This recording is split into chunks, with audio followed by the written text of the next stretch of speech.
A spokesman for the protesters told us specifically not to expect a lot of guns, and any questions about how many protesters are here were left unanswered during our 45-minute tour of the National Wildlife Refuge property that this group walked into and took over. How's it going so far? It's an emotional roller coaster. It's up and down, and but it's going great. There's no bloodshed. This is not a violent or hostile situation. There are 15 or so buildings here, dozens of idle government trucks, swamp boats for the Malheur marshes, and heavy equipment.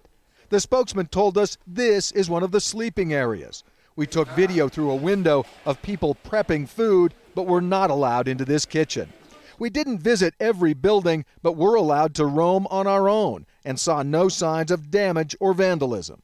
We want to be polite, we want to be neighborly, we want to be citizens, we want to be respectful of one another. LAVOY FINICUM is an Arizona rancher who has emerged as one of the group's main spokesmen. Where do you see this ending?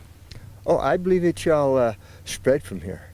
This grievance that they're dealing with here is widespread throughout the West.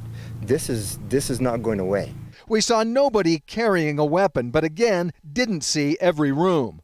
We asked RITZHEIMER if people here were armed. There's probably a weapon in every pickup truck within 100 miles of here. You know, everybody says they're armed, but each rancher I know has a weapon, you know. So, you know, I had a cougar on my porch last week. There you go. AMMON BUNDY, the leader of the group now calling itself Citizens for Constitutional Freedom, held a morning press conference to outline grievances about land use restrictions and federal regulations in an area where ranching and conservation have collided since the refuge was formed in 1908. He was asked, what will it take to end this protest peacefully? I wouldn't say words would do it. I would say action would. And that would be for the federal government to remove its unconstitutional presence here in the county. I want to talk directly to the people at the Wildlife Refuge. You said you were here to help the citizens of Harney County. That help ended when a peaceful protest became an armed occupation. The Hammonds have turned themselves in.